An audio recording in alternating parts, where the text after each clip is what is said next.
Pues bienvenidos a otra sesión del Divageo.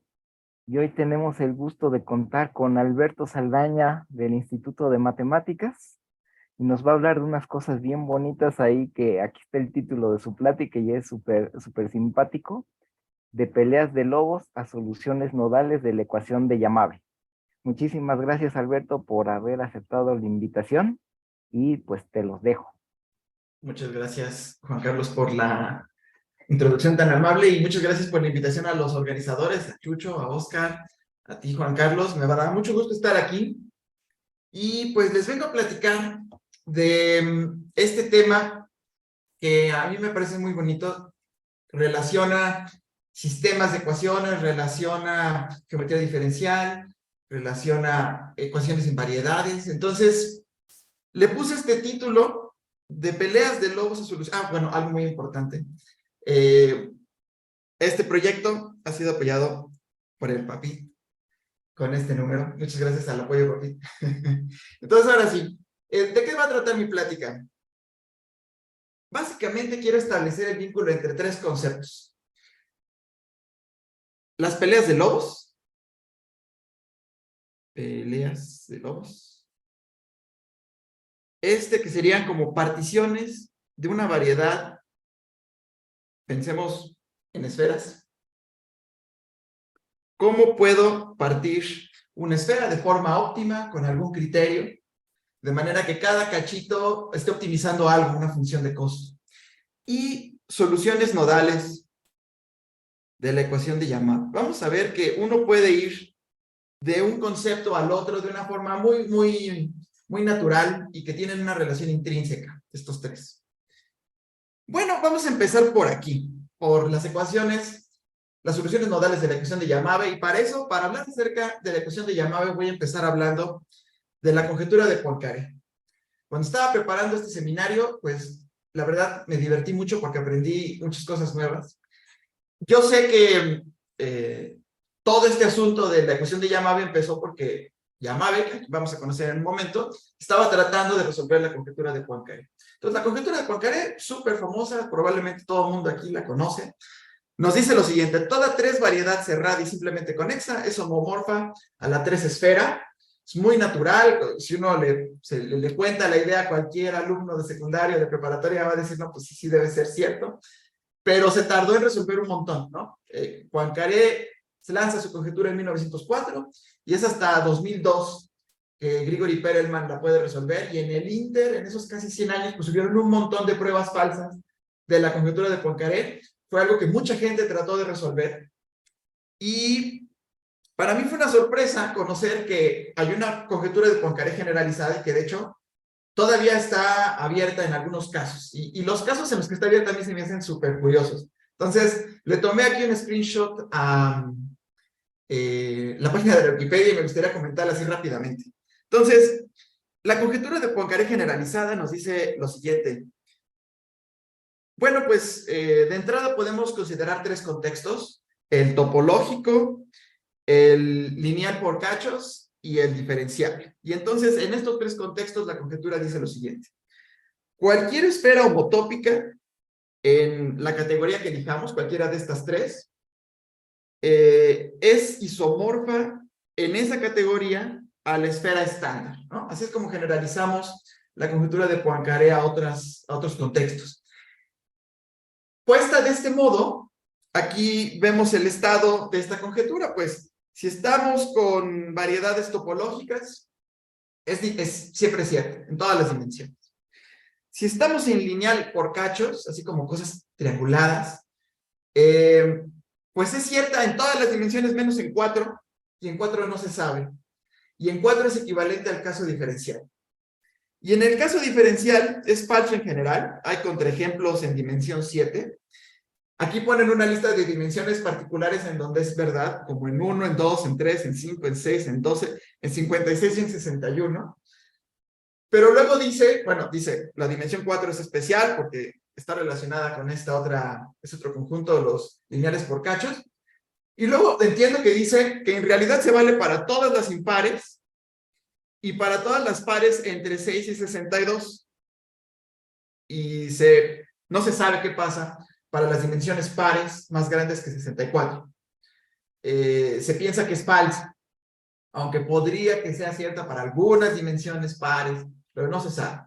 Y a mí me causa mucha curiosidad, si ya dicen que es verdad para todas las impares, ¿por qué enfatizar la 61, no? ¿Qué tiene de especial la 61? Yo no sé, si alguien sabe aquí en la audiencia, con confianza, active su micrófono y cuéntenme, porque me dio mucha curiosidad saber por qué estas dimensiones en particulares fueron como seleccionadas. Y también es muy misterioso este 64, ¿no? ¿Por qué a partir de 64 uno ya creería que esto va a ser falso en el contexto de variedades diferenciales? Pero bueno, no se sabe, es un problema abierto tener la figura completa, la imagen completa de esta conjetura. Ok, entonces, la conjetura de Poincaré todavía está dando de qué hablar.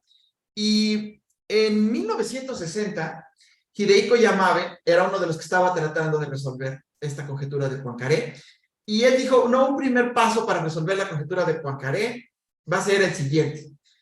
Voy a tratar de simplificar la estructura de mi variedad. Entonces, el problema de Yamabe, propuesto por Yamabe en 1960, era el siguiente.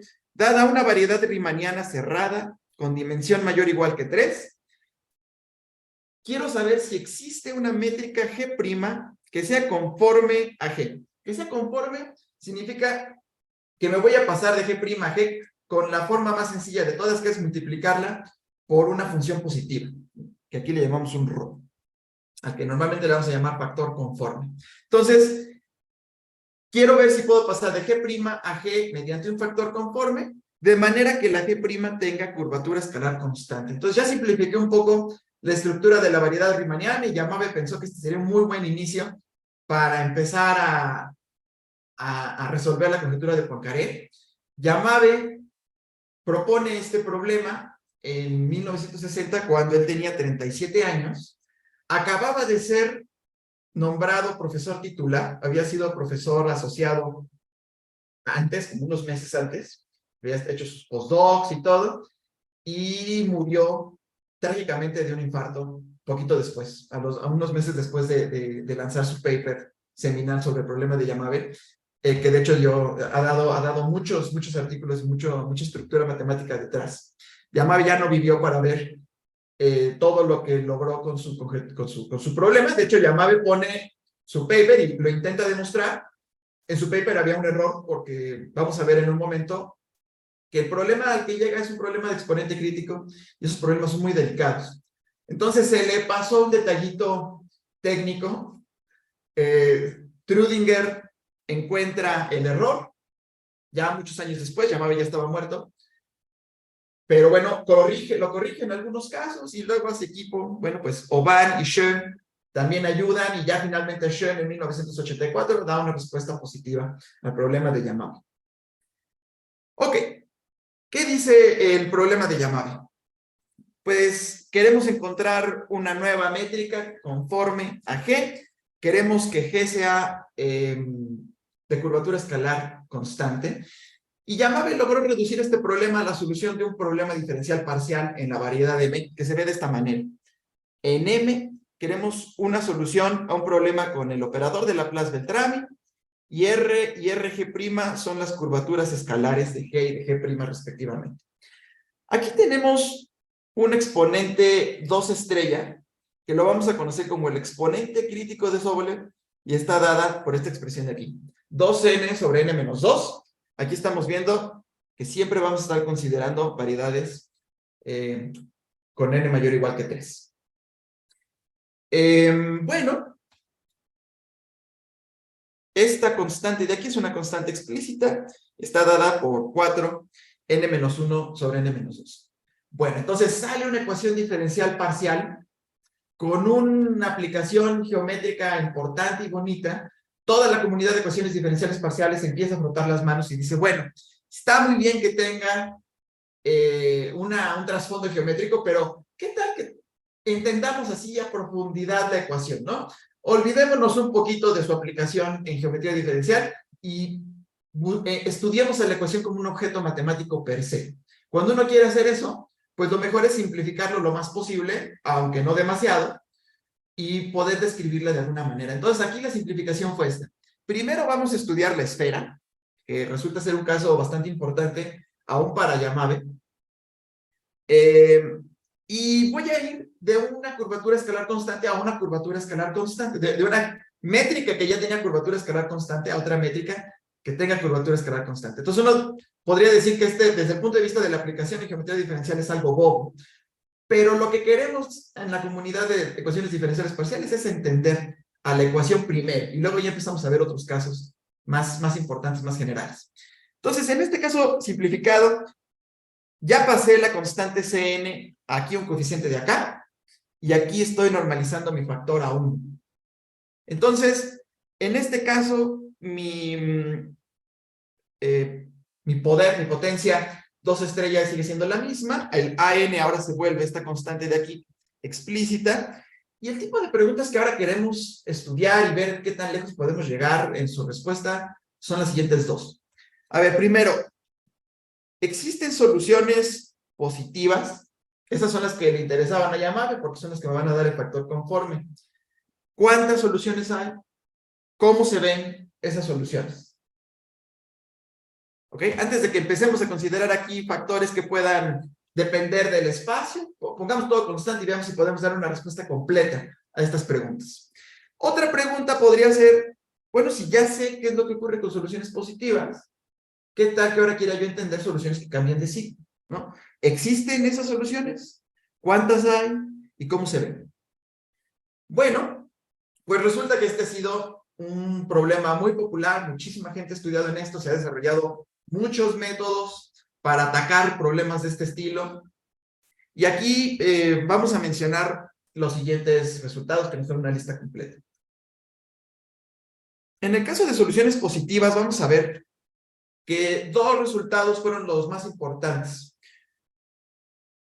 Guy-Dasny-Nirenberg, que ahorita voy a platicar un poco más acerca de qué nos dice este paper de Guy-Dasny-Nirenberg, y la teoría de Fowler, que básicamente fue desarrollar herramientas de ecuaciones ordinarias que nos van a ayudar a caracterizar muy bien las soluciones positivas. En cuanto a soluciones que cambian de signo, hay poquitos métodos para desarrollar este tipo de soluciones. Hay soluciones por Manuel Del Pino, Mónica Musso, Frank Packard y Angela Pistoia, en 2011, que utilizan Ljapunov Schmidt para construir soluciones. Hay un método de Mónica Clapp que utiliza concentración para construir soluciones que cambien de signo. También está Mónica Clapp y Juan Carlos Fernández en 2017 que construyen soluciones que cambian de signo también poniendo ciertas simetrías en los espacios de Sobolev. Y Juan Carlos Fernández y Jimmy Pedian que utilizan ecuaciones ordinarias para construir soluciones nodales que cambian de signo con un número prescrito de cambios de signo. Ok, entonces es un panorama de algunas personas, algunos métodos que se han desarrollado para atacar este problema. Bueno, hablemos un poco más acerca de este problema, del problema de exponente crítico. Una cosa importante que cumplen estos problemas es que tienen estructura variacional. Eso significa que yo puedo definir un funcional, en este caso, por ejemplo, sería la integral sobre la esfera de un medio del gradiente de v al cuadrado más una constante por v cuadrada menos un término con el exponente crítico. Este funcional de energía va a caracterizar todas las soluciones de la ecuación. Es un sí, solo sí. Una solución del problema que me interesa resolver la puedo obtener si logro encontrar un punto crítico de este funcional. Y viceversa, si encuentro un punto crítico de solución, si hay solución, es un punto crítico. Cuando uno logra tener esta estructura variacional en problemas de ecuaciones diferenciales parciales, pues ya va de gana, porque hay muchas herramientas de las que uno puede echar mano para encontrar puntos críticos. Hay pasos de montaña, el método directo de cálculo de variaciones, que es tomar una sucesión minimizante y ver si alcanzo el mínimo local, máximos locales. Bueno, hay muchos métodos y herramientas para tratar de encontrar puntos críticos de funcionales. Entonces, siempre es una buena noticia. Luego, ¿cómo le hace uno para definir estos funcionales? Bueno, pues aquí vamos a utilizar un espacio de Sobolev, H1G. La manera de entender estos espacios, pues es básicamente pedir lo mínimo necesario para que mi funcional de energía esté bien definido y que sea completo. Entonces, ahí le pongo yo la norma adecuada para que sea completo y y le pido lo mínimo para que el funcional de energía sea bien definido. Entonces, en este caso, pues pedimos que el gradiente sea L2 y ni siquiera tengo que pedir que la norma 2 estrella sea finita porque automáticamente este espacio está encajado en L2 estrella. 2 estrella es el caso límite para este encaje. Por eso se llama el exponente crítico de Sobolev, porque es el más grande que me permite tener este tipo de encajes del espacio H1.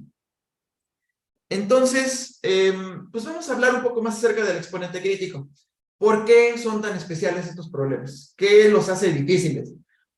¿Y qué los hace también interesantes? Hay cosas muy particulares del exponente crítico que no se van a valer para ningún otro exponente. Bueno, una de estas cosas maravillosas del exponente crítico es su relación con la proyección estereográfica. La proyección estereográfica es una transformación que me manda la esfera a Rn. Y lo hace, pues, de la manera en la que probablemente muchos de ustedes ya conozcan. Nos tomamos un punto, por ejemplo, el polo norte, y trazamos una recta. Y el punto en el que intersecta a la esfera lo va a mapear a un punto en el plano. Entonces, de esta manera podemos establecer una dirección entre la esfera sin un punto y todo el plano. O bueno, en general, Rn. Ok, entonces va a resultar que la proyección estereográfica me va a permitir mandar problemas en la esfera a problemas en Rn de la siguiente manera. Llamémosle a sigma la proyección estereográfica y vamos a definir esta función psi de esta manera.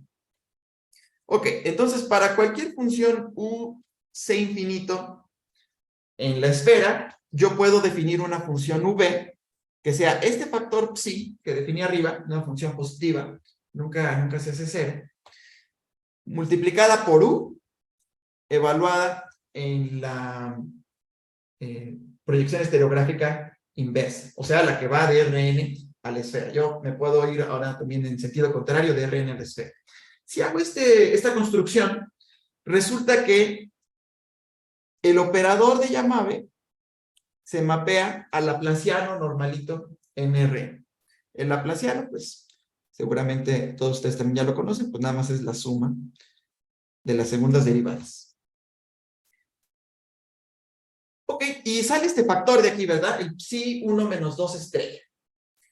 Por eso es importante el exponente crítico en el lado derecho de la ecuación, porque me va a permitir deshacerme de este término y llevar limpiamente una ecuación a la otra. Entonces, utilizando la proyección estereográfica, yo ya sé que este de aquí, operador diferencial en la esfera, se va al laplaciano con su factor de psi, y el lado derecho, por la manera en la que yo construí a mi v, acuérdense que la v era psi por un sigma menos 1 de x, pues me sale un psi a la 1 menos 2 estrella, que se cancela. Entonces, ahí sí yo ya podré cancelar este con este, porque nunca se hace cero, y limpiamente esta ecuación se va a esta otra ecuación. Esta es una herramienta muy poderosa, porque en Rn las cosas son un poco más fáciles. Hay otras herramientas de las que uno puede echar mano para entender problemas en Rn y luego reinterpretar lo que encontremos en la esfera. Entonces, este es ahora el plan. Vamos a tratar de entender qué es lo que ocurre con este problema en Rn y luego lo interpretamos de regreso en la esfera. Bueno, pues no es ninguna sorpresa que si empezamos con un problema variacional en la esfera, lleguemos a un problema variacional en Rn con propiedades muy similares. Entonces, en Rn también podemos definir un funcional de energía, donde también lo definimos en un espacio de Sobolev adecuado, lo mínimo que le tenemos que pedir para que el funcional esté bien definido. Si se fijan aquí, este término que era como que un término de orden cero, ya no aparece acá en la ecuación en Rn, ¿no? Se lo comió esta transformación que hicimos a través de la estereográfica. Entonces, este tipo de problemas se llaman problemas de exponente crítico o de Pure Critical Exponent Problem. Y son un poquito delicados. La razón por la que son delicados es porque admiten ahora invarianza de energía bajo traslaciones y dilataciones. A ver, ¿a qué nos referimos con eso? Bueno, el encaje de este espacio de sobre que acabamos de definir para que el funcional de energía de la diapositiva pasada estuviera todo bien definido, se encaja en LP de forma compacta si P es más chiquito que el exponente crítico. En el caso en el que P sea crítico, pues también hay un encaje, pero ese nada más es continuo. Y la compacidad es bien importante cuando uno está tratando de resolver cosas de forma variacional, porque siempre quieres encontrar subsucesiones convergentes de sucesiones minimizantes de algo o sucesiones que están yendo bajo la huella de un punto crítico. Entonces nos interesa que de verdad lleguemos a algo, que no nos salgamos de nuestro espacio. Y aquí va a resultar que si yo hago rescalamientos, por ejemplo, si me tomo una solución, bueno, una función U en mi espacio de Sobolev de un épsilon positivo, y defino una función U épsilon como un rescalamiento de U, de esta manera, pues este rescalamiento preserva los dos elementos que están en mi funcional de energía, o sea, la norma del gradiente y la norma 2 estrella. Si se acuerdan, acá tengo este funcional de energía. Lo que me está diciendo es que este funcional se va a mantener invariante bajo estas transformaciones, pero son transformaciones malas porque lo que hacen es que hacen a mi solución más y más concentrada, ¿no? Entonces, en el límite cuando epsilon tiende a 0, me voy a quedar con nada, me voy a quedar con una función que converge débilmente a 0, pero que siempre mantuvo la misma energía. Entonces, estos problemas de exponente crítico admiten estas patologías y por lo tanto, esta es la razón por la que perdemos capacidad del encaje. Bueno, ya con esto en mente, ya sabiendo lo delicados que pueden ser los métodos variacionales con problemas de exponente crítico, vamos a ver cómo se resolvió la primera pregunta. En tratar de caracterizar a todas las soluciones positivas del problema de Yamabe que estamos tratando de estudiar en la esfera. Ok, un primer paso. Estudiamos soluciones radiales. Cada vez vamos simplificando más y más nuestro problema, ¿verdad? De la esfera nos fuimos a RN, ahora en RN vamos a buscar en particular soluciones radiales. Aquí es donde entra la teoría de Fowler.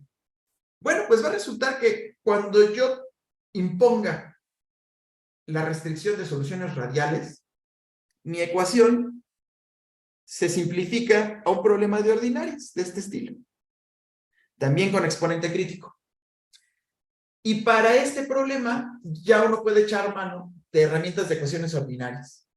Entonces, se puede demostrar que para este problema solamente hay soluciones del tipo burbujas, que son muy explícitas, y cuando yo reinterpreto lo que son estas soluciones para el problema KNRN, pues estas son las únicas soluciones que son radialmente simétricas.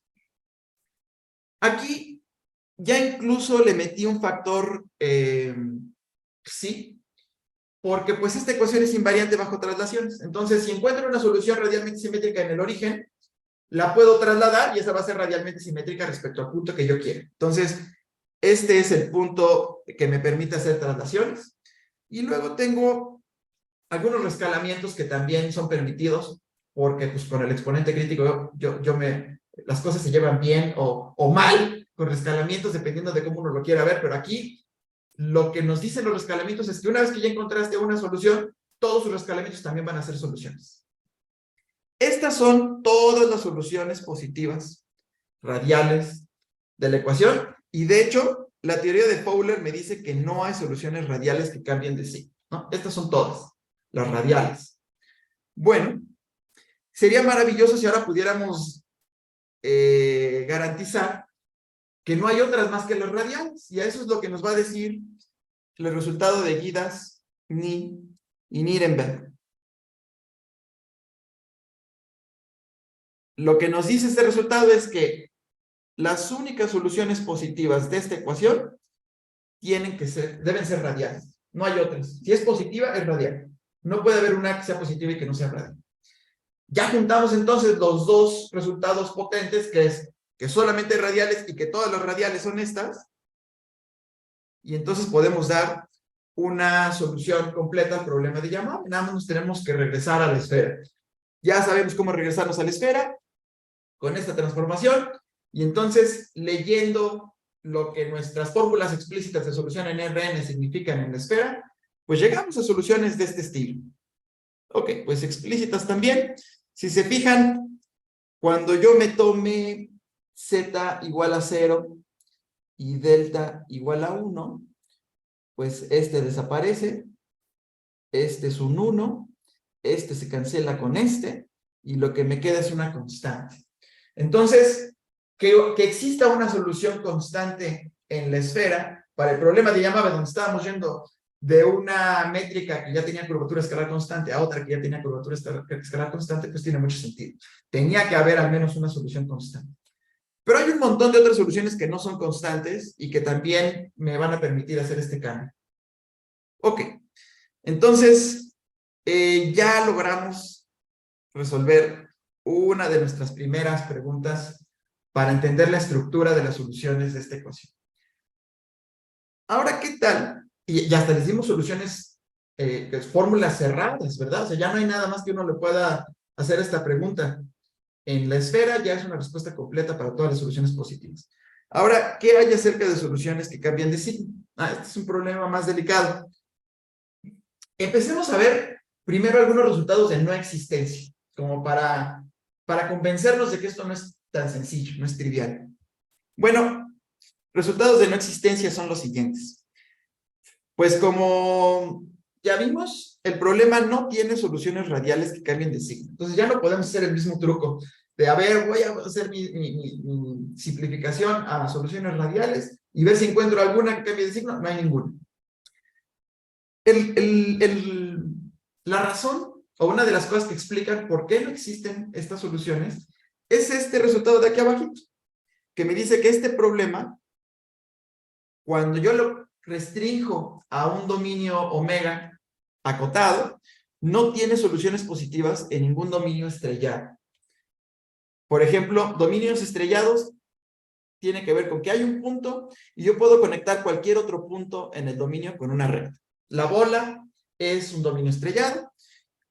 Una estrella también es un dominio estrellado. Bueno, pues yo puedo conectar cualquier punto con una recta.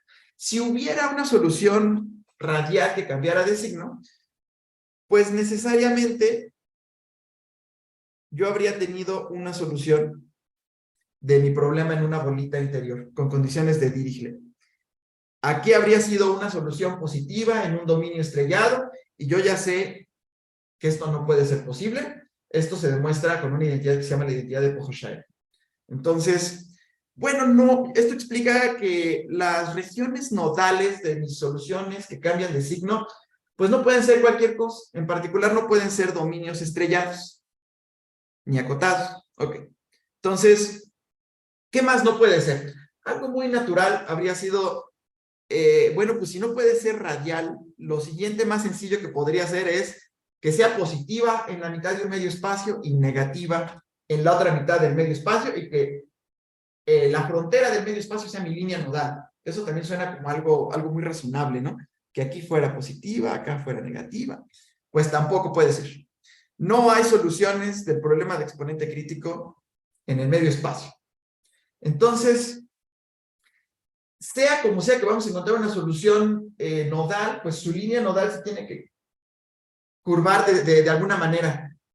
Ok, entonces, uno de los resultados positivos de existencia lo dio Ding en 1986, imponiendo simetrías. Ding se dio cuenta de que poniendo simetrías lo suficientemente fuertes, podíamos ganar compacidad. Y ya no permitimos estos fenómenos de concentración. Como que las simetrías que vamos a imponer van a ser que si te concentras en un punto, como eres simétrico, vas a cargar toda esa concentración en muchos lados, y entonces a fuerzas tu energía aumenta. Entonces se rompe esta posibilidad de invarianza bajo dilataciones. Bueno, ¿qué nos propone Ding? Entonces, por ejemplo, tomemos m mayor o igual que 2, n mayor o igual que 2. Yo, de hecho, sugeriría que si es la primera vez que ven algo de este estilo, se centren en el caso n igual a 2, n igual a 2 y n grandote igual a 3. M más n lo hacemos igual a n más 1 mayor o igual que 4. N va a ser la dimensión en la que vamos a trabajar. Entonces, vamos a decir que una función u en la esfera es OM cruz ON invariante. Sí. pues da el mismo valor cuando yo considero dos argumentos, z y z tilde, que tienen subargumentos z1 y z2 con la misma norma, ¿verdad? Entonces, estamos haciendo como rotaciones en la primera coordenada y rotaciones en la segunda coordenada. La primera coordenada vive en Rm y la segunda coordenada en Rn. Es la acción de este grupo. Bueno, resulta que imponiendo estas simetrías, como estamos en la esfera, pues tenemos todavía una relación más. Además de que tenemos esto, pues también sabemos que z1 cuadrado más z2 cuadrado tiene que estar en la esfera. La norma de mi argumento tiene que vivir ahí. Entonces, juntar las simetrías con el hecho de que estamos en la esfera, me dice que las funciones que sean OM cruz ON invariantes tienen que ser unidimensionales. Solamente dependen de un parámetro. Y ese parámetro lo podemos llamar T. Entonces, si le agrego aquí un arcocoseno, puedo hacer la siguiente equivalencia. A ver, una función U que sea OM cruz ON invariante, que a partir de ahora, para no decir tanto, simplemente les voy a llamar gamma invariantes. Una función U que sea gamma invariante, de hecho, se puede representar por una función W que va de 0 pi en R y que su argumento es T, donde T se relaciona con el Z de esta forma. Estas simetrías ya me hicieron mi problema unidimensional en la esfera. ¿Ok? Bueno. Oye, disculpa, yo tengo una pregunta, perdón, Alberto. Sí, sí. Es que como que ya me perdí. O sea, según yo, el grupo conforme, pues es una cosa como el grupo, algo así como O, N, M, ¿no? Algo así. Y entonces ahí parece que ese O, M, cruz, O, N es como que el máximo grupo compacto o algo así. O sea, como que creo que por un lado esto que acabo de decir es cierto y por otro lado como que no me cuadra con el hecho de que la ecuación sea pues invariante. O sea, la ecuación de llamada siempre es invariante conforme, ¿no? Entonces como que tus soluciones que ya tenías antes pues son todas, ¿no? O sea, ya las exhibiste todas, ¿no? Las positivas ya las exhibí todas. Ahora lo que estoy tratando de hacer es poner ciertas simetrías en mi espacio de Sobolev, ¿no? Voy a simplificar a las funciones de mi espacio, voy a encontrar un subconjunto de mi espacio de Sobolev lo suficientemente grande. En realidad, con estas simetrías lo que voy a hacer es que las funciones de este espacio van a ser prácticamente unidimensionales. Todavía no he dicho nada de cómo se relaciona esto con la ecuación. Nada más estoy diciendo que voy a considerar estas simetrías que nos propone Ding. Ya vimos que nos simplifica un montón la estructura de estas funciones y ahorita vemos cómo lo relacionamos con la ecuación. Sí, pero sí estoy al menos cerca de estar bien. O sea, como que eso sí es, ese gamma sí es como un subgrupo compacto del grupo conforme correspondiente. ¿O cómo? Pues, Es subgrupo de las isometrías. O sea, sí, pues de RN, pero o sea, el grupo conforme, No, pues, de la esfera. Ese subgrupo de las isometrías de la esfera. ajá, que es el grupo conforme. Ajá. No, Ok. el grupo de isometrías de la esfera es el grupo de isometría de conformes de Rn. Sí, Bajo la pues, estereográfica así pasan. ok. muy bien. Entonces, podemos entonces, como decía, tomarme los elementos de mi espacio que satisfacen esta simetría. Los que viven en mi espacio de Sobolev en la esfera, que son gamma invariantes, pues les voy a llamar H1G gamma. Y ahora yo puedo buscar soluciones de este problema aquí y ver si encuentro alguna, ¿no? Pues Ding demuestra que aquí sí podemos encontrar una infinidad de soluciones que cambian de signo y la razón es que gracias a las simetrías yo puedo recuperar la compacidad del encaje y la unidimensionalidad también me ayuda mucho a poder construir estas soluciones, como de hecho es básicamente lo que hacen Jimmy Petian y Juan Carlos. Ok.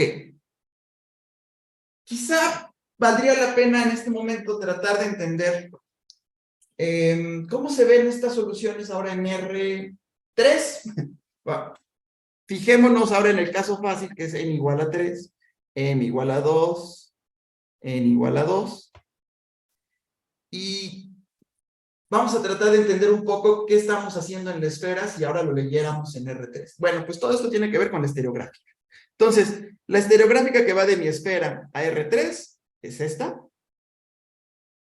Cuando yo me fije, a ver, vamos a fijar R entre 0 y 1. Yo ya dije que básicamente todas estas cosas son unidimensionales. Entonces, me voy a fijar en un punto que tenga norma R en la esfera.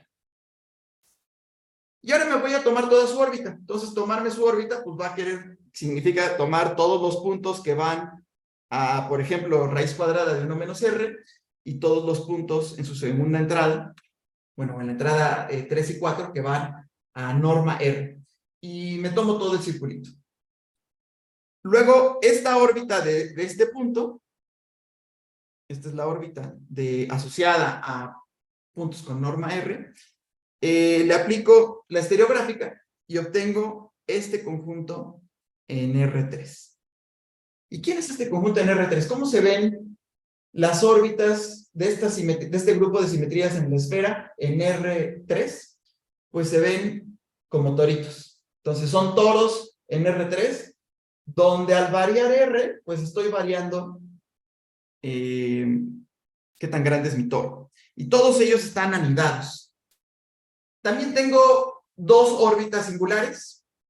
Una que sería como que el toro aquí degenerado, que nada más es un círculo, y también tendría aquí el eje. Son mis dos órbitas singulares, pero todos los demás son toritos.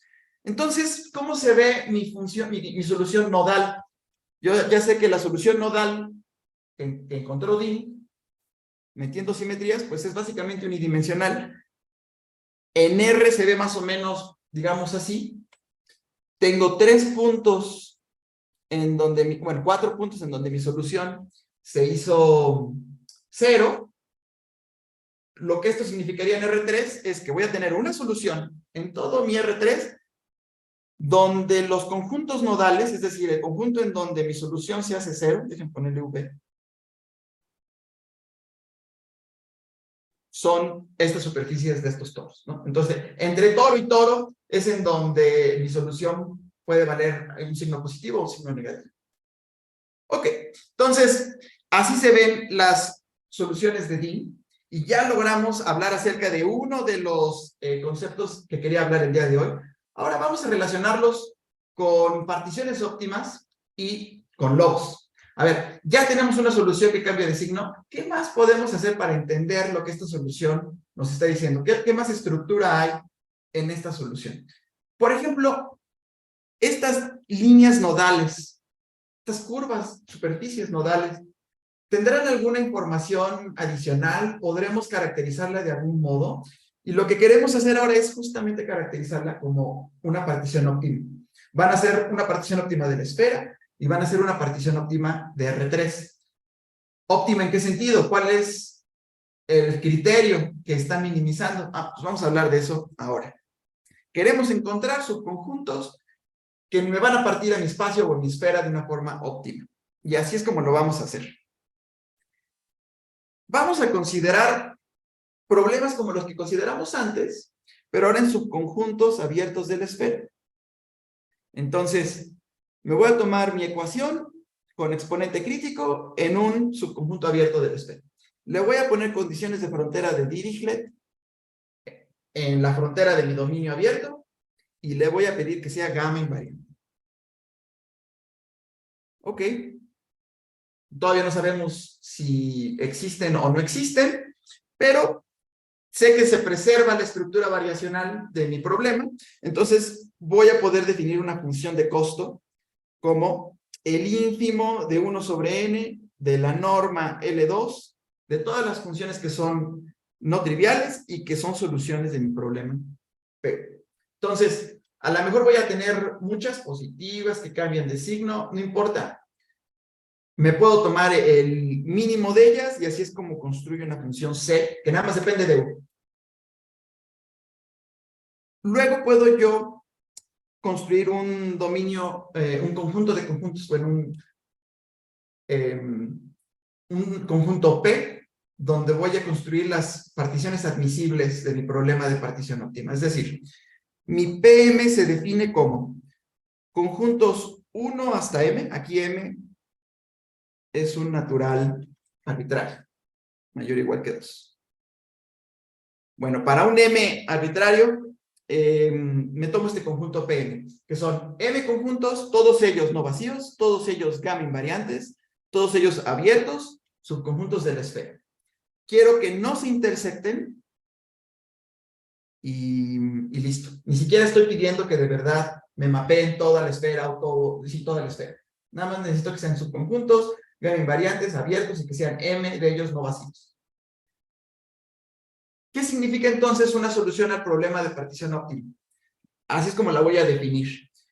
Un elemento de este conjunto PM es solución al problema de M particiones óptimas si la suma de los costos de cada uno de estos elementos UIs es el ínfimo de la suma de los costos de todos los demás competidores en el conjunto P. Entonces, estoy buscando cuáles son los conjuntos que me minimizan estas funciones de costo que están asociadas al problema de exponente crítico. Ok. Resulta que estos problemas de particiones óptimas son muy difíciles de resolver, son muy difíciles de encontrar la solución, de ver si sí existe o si no existe. Ya no digamos hablar acerca de si es única o no es única. Entonces, vamos a desarrollar una estrategia que de hecho la propusieron por primera vez Conti, Terracini y Versini. Vamos a hablar de ellos en un momento más. Que es, pues vamos a utilizar un problema auxiliar, un problema de sistemas competitivos que me van a decir cómo encontrar estas particiones óptimas. Entonces, yo lo voy a ejemplificar como peleas de lobos. Vamos a mandar a pelear lobos para encontrar cuál es la partición óptima. Y déjenme explicarlo primero con un problema de evolución. Si considero un problema de evolución así, aquí tengo una derivada en el tiempo, entonces ahora tengo algo que está cambiando, un laplaciano que me dice que va a haber difusión de lo que sea que esté modelando. Luego este de aquí se llama no linealidad logística, se usa mucho en ecología. Esta es una tasa de crecimiento, este es un término de concentración. Este es el importante, es un término de competición. Aquí U y V representan dos densidades de dos especies, dos densidades de población de dos especies, digamos dos especies de lobos. Y que la lambda sea muy positiva, muy grande, me está diciendo que no se quieren, que si ellos están juntos mucho, eso va en contra de la tasa de crecimiento de mi población U, y como la ecuación de V es simétrica, pues tampoco quiere estar cerca la V de la U y es recíproco. Entonces, cuando uno hace el proceso de evolución de este tipo de sistemas, lo que normalmente se ve es segregación, o que una mata a la otra. Pero cuando hay segregación, pues se ven así. Aquí tenemos dos especies. Cuando tenemos tres especies, pues también como que se segregan. Y si se fijan, aquí como que me está partiendo la bolita en tres conjuntos bastante simétricos. Podríamos creer que esto está optimizando varias cosas. Y si tengo cuatro, pues también. Aquí, por ejemplo, esta era la condición inicial, ¿no? Todas mezcladas con todas, se me segregaron. Bueno, vamos a echar a andar este mismo principio y ver si cuando yo mando lambda tender a infinito, puedo estudiar los perfiles límite y representar a mis particiones óptimas. Esta es la estrategia de Conti, Terracini y Versini. A ver, entonces regresamos acá. Puedo mandar a pelear a mis lobos y estudiar eso. Ahora, este es un problema diferente, porque aquí tengo a la no linealidad logística. Yo no tenía esta no linealidad en mi problema de Yamabe. Y es importante, porque este problema no es variacional. Entonces, se pierden bastantes herramientas. Pero este sí. Entonces, estoy recuperando la noción de competición y cambié la no linealidad logística por esta potencia. Y es muy natural pensar si voy a obtener un fenómeno similar. Cuando lambda tiende a infinito, voy a recuperar perfiles segregados y cada dominio de cada perfil me dará una partición óptima en algún sentido. Eso es lo que queremos explorar ahora. La existencia de soluciones para este problema en particular la dan Mónica Clapp y Andrzej Surkin en 2019. Entonces no nos tenemos que preocupar por la existencia. Claro, aquí estamos pidiendo simetrías porque si no, con el exponente crítico estaríamos en problemas. Pero con las simetrías, Mónica y Andrzej pudieron demostrar la existencia de este tipo de sistemas.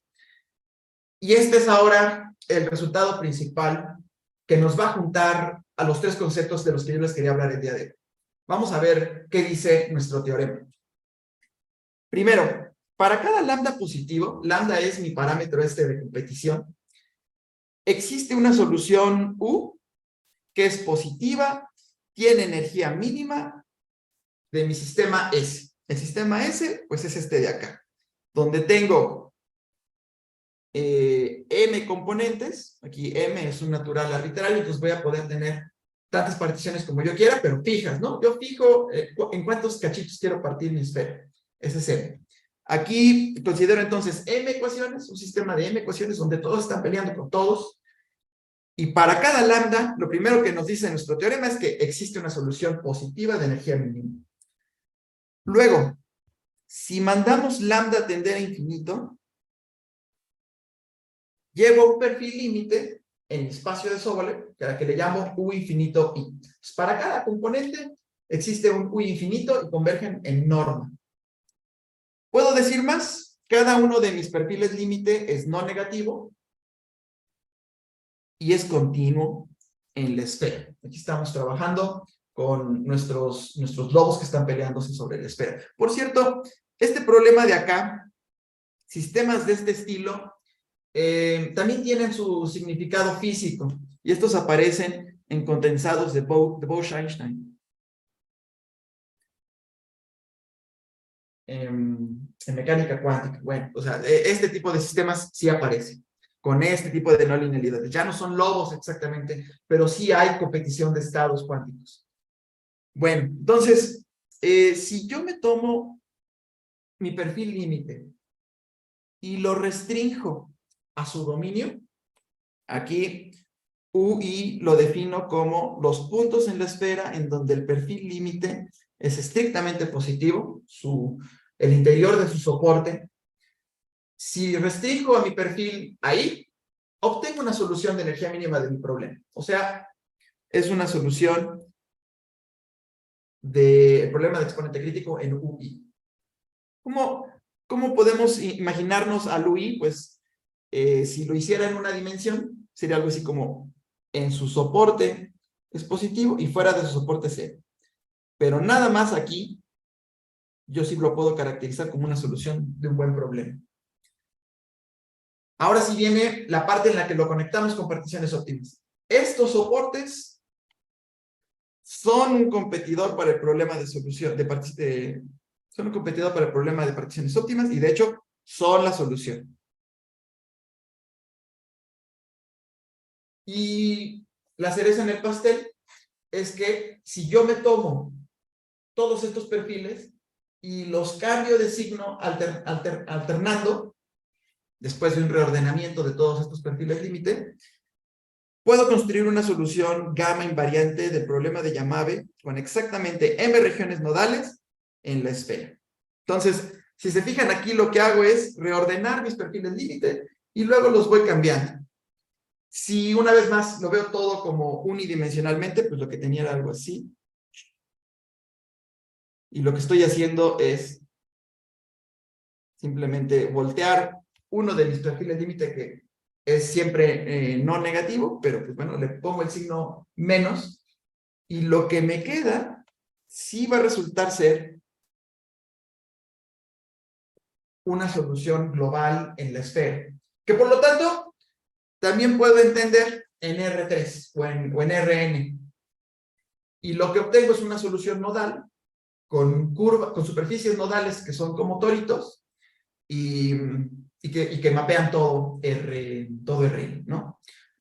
También puedo entonces leer mi problema de particiones óptimas en R, en particular en R3 puedo decir que existen particiones óptimas de R3 dadas por toros. ¿Y qué están optimizando? Pues un costo asociado a la ecuación de exponente crítico.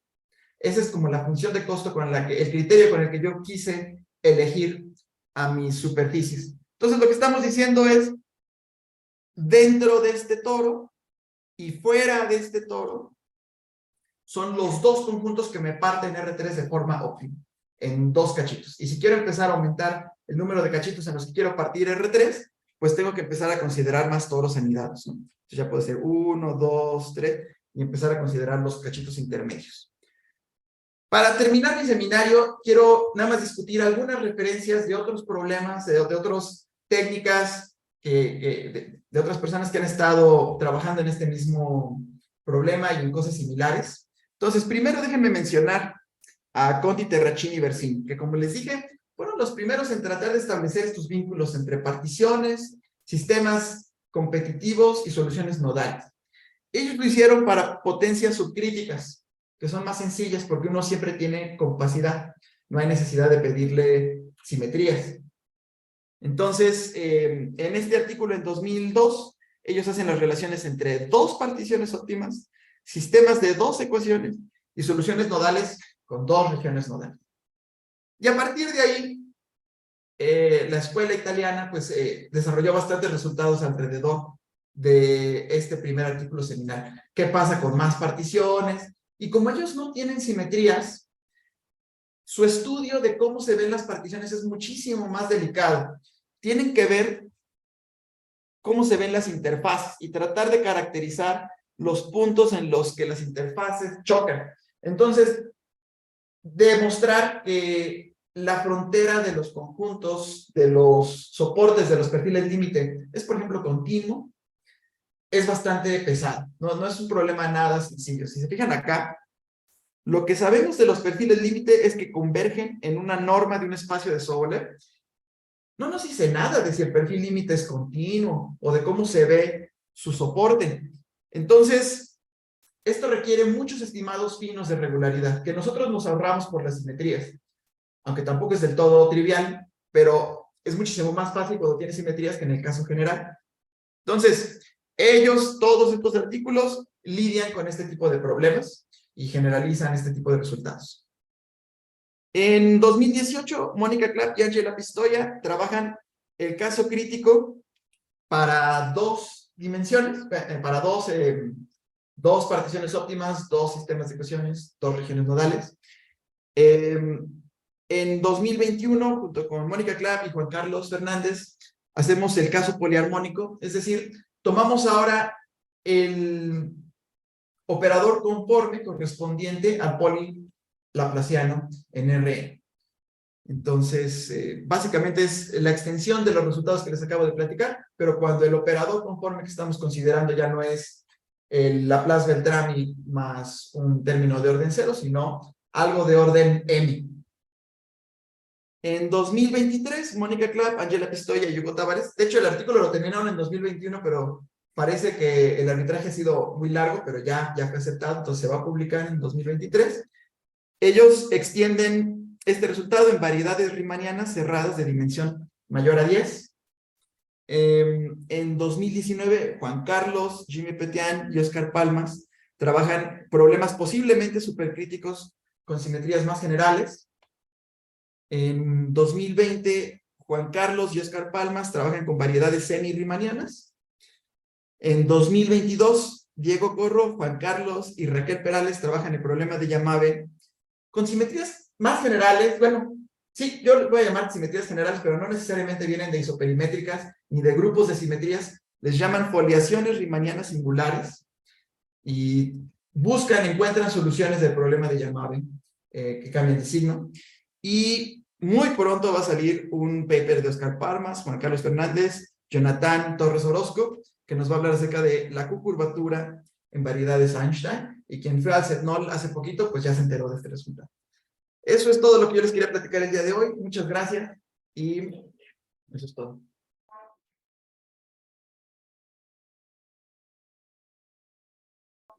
Muchísimas gracias, Alberto. Muy, muy, muy bonita la plática. Entonces, a ver, vamos, ahí están tus aplausos. Mira, también tenemos. ¿Sí? Gracias. Y no, gracias. Y gracias por la promoción, Alberto. Sí, muy, muy bonita plática. ¿Tienen preguntas para Alberto? Yo tengo una. Va, Chucho.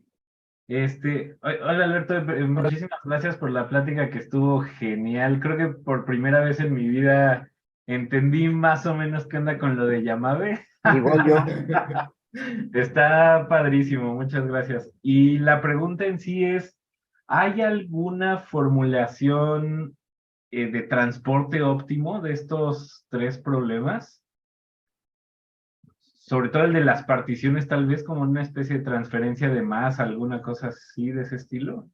Yo no la conozco, yo no he visto ninguna relación de transporte óptimo en este contexto, pero digamos, estas particiones pues están íntimamente relacionadas, ¿no? De hecho, hay otras particiones que se pueden construir con otras simetrías donde cada cachito de la partición sí es exactamente igual al otro, entonces ahí pues claramente es muy fácil ir de una a la otra, pero realmente yo sé muy poco de transporte óptimo, entonces como que imaginarme así cuál sería como que un problema en el que yo podría decir, bueno, ya que tengo una partición óptima, esto me da información interesante para ir de forma óptima de una en otra o algo así. No sé, pero yo me imagino que algo así seguramente podría construirse, pero yo nunca lo he visto y no sabría por dónde empezar. Ok. Muchísimas gracias. Está padrísimo. Gracias a ti. Hay otra pregunta de Raúl. Vas, Raúl. Sí, muchas gracias. Sí, yo también te agradezco la plática, porque también me aclaró mucho de esto que lo he escuchado N veces y creo que es la primera vez que el N+1 ya pegó, ¿no? Bueno, quería decir dos cosas. Uno, respecto a lo que preguntaste al principio de las esferas exóticas, o sea, nada más para muy rápido, o sea, ese problema se reduce a calcular el famosísimo grupo de esferas de homotopía y pues es uno para cada dimensión.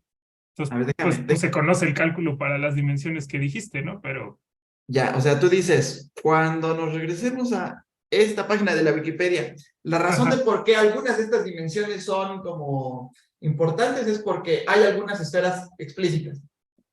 sí, o sea, tú puedes, o sea, hace sentido definir lo que se conoce como el grupo de esferas de homotopía, donde la operación del grupo es pues, suma conexa. Y, o sea, teorema, pues ese es un grupo finito y además, pues sí tiene elementos, o sea, no es el grupo trivial, ¿no? O sea, hay más esferas, que la esfera estándar. Y, por Okay. ejemplo, Milnor, Ya. pues justo provoca en dimensión 7, pues el grupo es de orden 28 o algo así.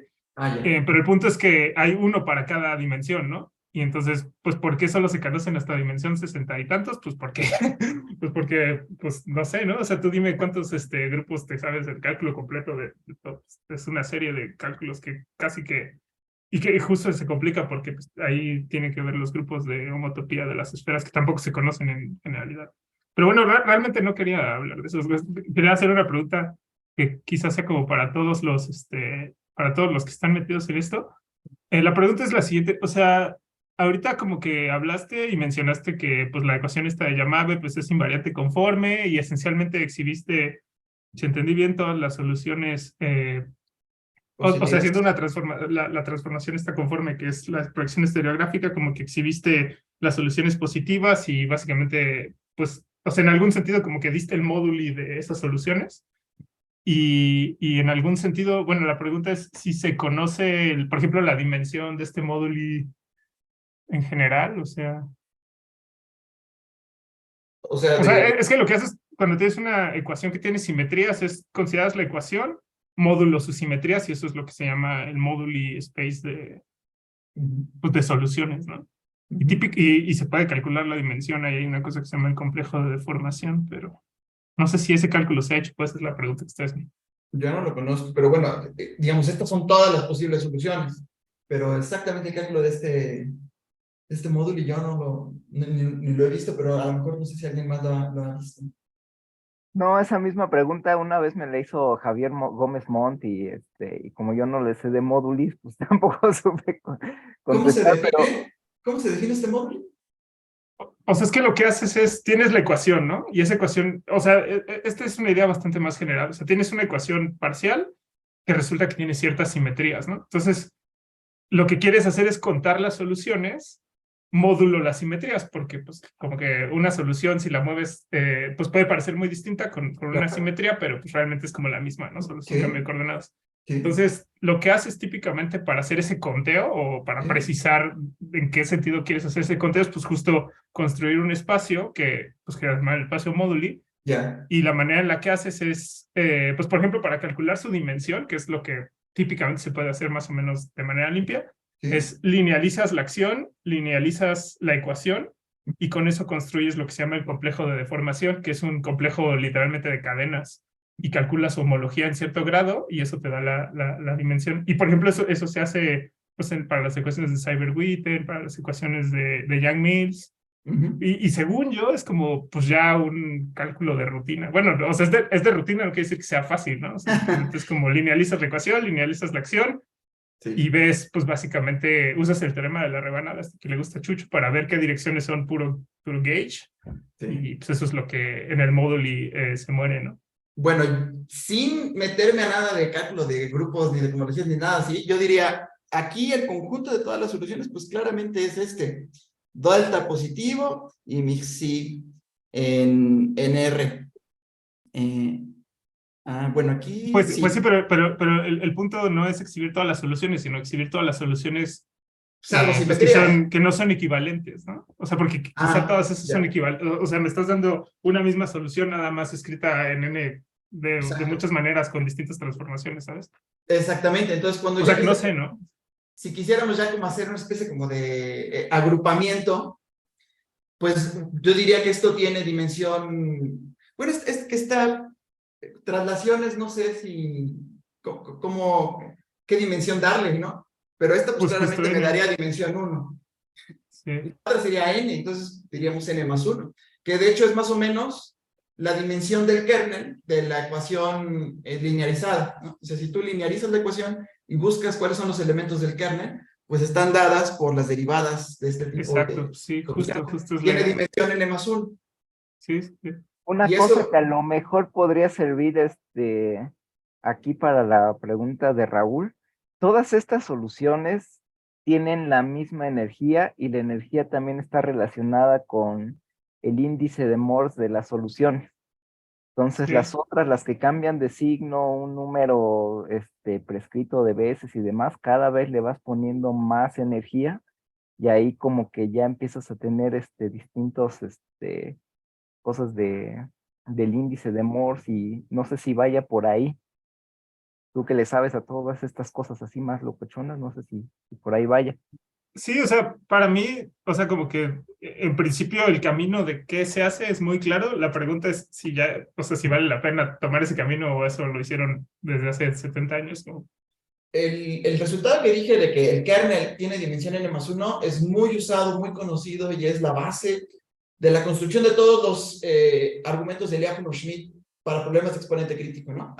Una cosa muy usada es que si tú quieres construir una solución de este problema y P es casi el crítico, salvo por un epsilon, entonces lo que puedes hacer es tomarte un ansatz de la solución donde te tomas una de estas burbujas y demuestras que vas a tener un error chiquito. Y eso es gracias a que tienes un super control del kernel del operador linearizado y puedes echar a andar un argumento de reducción. Mm. Entonces, este tipo de cosas sí se conocen, muchos sí se conocen, pero eh, no sé si es exactamente lo que tú tienes en mente. Sí, pues nada más sería como incorporar las simetrías, que es, o sea, tú estás viendo como un lado de lo que se llama el complejo de deformación y yo estoy preguntando por tú me estás diciendo el kernel y yo te estoy pidiendo la imagen, ¿no? Y la homología es pues, justo el kernel entre la imagen. Ya. Pero bueno. Por cierto, una pregunta relacionada es que estas cosas no se conocen para ninguna de las soluciones que cambian de signo. O sea, no se sabe cuántas soluciones que cambian de signo hay, ni siquiera, digamos, si yo le pongo dos regiones nodales, no se sabe cuántas soluciones nodales hay y cómo se relacionan una con otra, cuál es la de energía mínima. Hay muchas cosas que no se conocen en cuanto a caracterizar las soluciones nodales. De hecho, bueno, la de energía mínima sí en todo el espacio, esa no existe, esa sí se sabe que no existe, pero dentro de las que sí existen, ¿cuál es la que posiblemente tenga energía mínima? Esa es una pregunta interesante que no se conoce todavía. Pero bueno, gracias por la pregunta. Sí, de nada, gracias. También hay una pregunta de Jonathan. ¿Qué tal? ¿Qué tal, Hola. Alberto? Muchas gracias Hola, por hola. la plática, muy Gracias. entretenida y muy clara. Tengo una pregunta quizás muy ingenua respecto de, o sea, la manera en como uno resuelve este problema es utilizando que la proyección estereográfica es una aplicación conforme entre la esfera y IRN. Y pareciera que sin tanto problema uno puede explotar eso mismo para, por ejemplo, otras variedades que son localmente conformemente planas. Pero no puede uno todavía explotarlo más. O sea, no sé si me doy a entender. Es decir, que si puedes estudiar el problema entre una variedad y otra que sepas que es conformemente equivalente. O sea, ¿había transformaciones conformes? Dices tú cambiar la variedad. Sí, cambiar la variedad, o sea, la misma idea, digamos, porque parece que solamente requieres eso y Ya, requieres ya, ya. los rescalamientos, porque al final de cuentas necesitas soluciones radiales, Ya. O sea, más pero otra variedad en general y que de alguna manera conocieras tal vez o pudieras resolver de una manera más sencilla el problema en una variedad y entonces lo puedes resolver en cualquiera que sea conformemente equivalente a ella. digamos, si entiendo la pregunta, es algo así como, pues en lugar de mapear la esfera en RN, mapea una M en una N, y de alguna manera en alguna de estas tienes alguna ventaja de hacerlo y ver si la misma binaria jala. Me parece Exacto. una pregunta muy bonita. Yo nunca lo he visto. No sé si Juan Carlos conozca algo al respecto, pero yo nunca lo he Sí, visto. sí, sí. En el artículo de Ding pone justamente, antes de hacer las cuentas, pone la proposición, vamos a tomar dos que sean conformemente equivalentes, entonces el laplaciano de una se transforma como que en el laplaciano del otro. Sí, sí. Bueno, el laplaciano conforme se transforma en el laplaciano conforme de la otra. Ujú. Es lo que pasa. Ah, ok, Este, ya.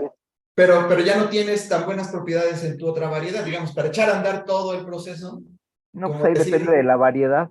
Ahí en o la esfera sea, de IRN pues, están bonitas, pero ya. sí, no hay nada mejor que Rene, pero a lo mejor llegar a alguna otra donde pudiera haber algo útil, a mí me parece una pregunta interesante y bonita, pero no tengo ningún ejemplo no trivial.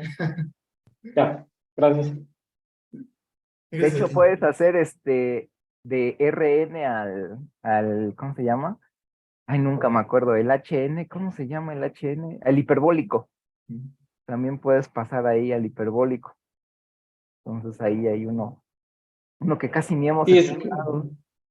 Sí, el asunto, o sea, parte de esto es que hay ciertas variedades en las que tú puedes trabajar bien, ¿no? Por eso están aquí las referencias que puse al final. Muchos de estos artículos pues trabajan en la variedad directamente utilizando que pues son subcríticas o tienen ciertas simetrías, tú los puedes equipar de cierta manera. Ya que trabajaste en estas variedades, pues cualquier cosa a la que la puedas llevar mediante un buen mapeo y llegues a un operador, sí la va a heredar, ¿no? Va a heredar a lo mejor las propiedades de ese tipo de variedades, ya conoces estos resultados, a lo mejor por ahí podría ser más o menos una respuesta a tu pregunta. gracias. Dale. ¿Hay más preguntas? Si no, pues le agradecemos otra vez a Alberto por esta plática tan bonita. Mira. Gracias a ustedes, gracias a ustedes.